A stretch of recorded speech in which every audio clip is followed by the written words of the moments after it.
اب اگر پارلیمنٹ کو دکھانا ہے تو میرا خیال ہے اس میں کوئی آبجیکشن نہیں ہو سکتا، کیونکہ پارلیمنٹ اور جوائنٹ پارلیمنٹ کو دکھائیں تو اور بھی اچھا ہے. اور آبجیکشن تو نہیں ہوگا علی ظفر صاحب، مگر ابھی تو تحریک عدم اعتماد موو ہوئی ہے نا، ابھی تو اس کے حوالے سے وزیر اعظم آئیں گے تو پارلیمنٹ کیسے بیٹھے گی اس ایشو کے اوپر؟ یہ تو ایک بہت بڑا سوال ہے. یہ تو کہہ دینا ہے کہ چلیں آپ ویسے ہی کہہ دیں ہم پارلیمنٹ کو دکھائیں گے، but doesn't really mean that you will actually walk the talk نا. دیکھیں یہ آپ کی بات درست ہے کہ آئین کہتا ہے ہمارا کہ جب عدم اعتماد کی ایک طرح سے ریزولوشن آ جائے تو پھر اور کوئی بزنس نہیں کیا جائے گا اور ووٹنگ ہی ہوگی. تو اس لحاظ سے کچھ دیر ہو سکتی ہے، لیکن عدم اعتماد کی جو ریزولوشن ہے یہ جب ناکام ہوگی اس کے بعد کی بات میں کر رہا ہوں کہ اس کے بعد اگر یہ جوائنٹ پارلیمنٹ بلایا جائے اور جوائنٹ پارلیمنٹ میں اس کو دکھا دیا جائے سب کو، سیکرٹ ہوگا وہ ضرور، ان کیمرہ ہوگا، اور چونکہ ہر پارلیمنٹیرین اوتھ پہ ہے کہ وہ اس کو ڈسکلوز نہیں کرے گا، تو یہ ایک اچھی روایت ہوگی کہ اگر واقعی ہی ایسا ڈاکیومنٹ جو پارلیمنٹ کو دکھانا چاہیے تو پھر پارلیمنٹ دیکھے اور اس پہ ڈیبیٹ نہیں ہو سکے گی. تو اب بات کی بات ہے، اور اس کو میں آپ کو بتا دوں کہ شاید ہم اس کو اتنا قومی طور کے اوپر ہم اس کے اوپر اتنی توجہ نہیں دے رہے، مگر بین الاقوامی میڈیا جو ہے اس کے اوپر توجہ دے رہا ہے اور سوال کر رہا ہے کہ آخرکار یہ کون سا ایسا خط ہے، یہ کون سی ایسی کیبل ہے. اس کے اوپر سوالات بھی اٹھائے جا رہے ہیں، اور پھر فیصل واؤڈا صاحب کا یہ کہہ دینا کہ وزیر اعظم کی زندگی جو ہے وہ خطرے میں ہے، اس کے اوپر بھی سوال اٹھائے جا رہے ہیں. مگر ناظرین ادھر ایک وقفہ لیتے ہیں، وقفے کے بعد ہم پوچھیں گے کہ جو اگلا سیٹ اپ آ رہا ہے، جو کہ اب واضح ہو گیا ہے کہ اپوزیشن کے پاس اکثریت ہے، جو اگلا سیٹ اپ آ رہا ہے اس کے خد و خال کیا ہوں گے، کتنی دیر کے لیے اگلا سیٹ اپ آئے گا، اور پنجاب کے اندر کیا ہوگا. یہ بڑی دلچسپ صورتحال پنجاب کے اندر بن گئی ہے کہ پاکستان مسلم لیگ کاف جو ہے انہوں نے اپنا کینڈیڈیٹ وزیر اعلیٰ کے طور پہ جو ہے وہ کھڑا کر دیا ہے، اور اب چیف منسٹر بزدار کا جو ریزگنیشن کا خط ہے، استعفے کا خط ہے، وہ بھی گورنر صاحب تک پہنچ چکا ہے. اس کے اوپر بات کریں گے وقفے کے بعد.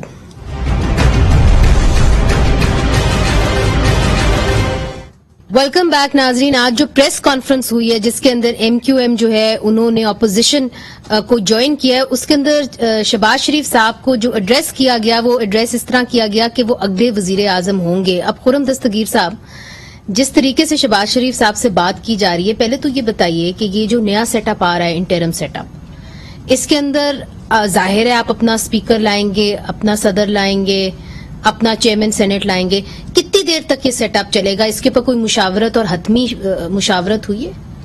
جی حتمی مشاورت تو نہیں ہوئی، لیکن ایک میں آپ کو گارنٹی دے سکتا ہوں کہ اگر اللہ تعالیٰ کے کرم سے اور پاکستان کے عوام کی دعاؤں سے شہباز شریف وزیر اعظم بنتے ہیں تو وہ اس مراسلے کی تفتیش کروائیں گے. دیکھیے مجھے بھی اس ملک کے وزیر خارجہ ہونے کے ناطے چند تھوڑی دیر کے لیے یہ تمام مراسلے میرے پاس بھی آتے تھے. یہ مراسلے صحیفے نہیں ہیں،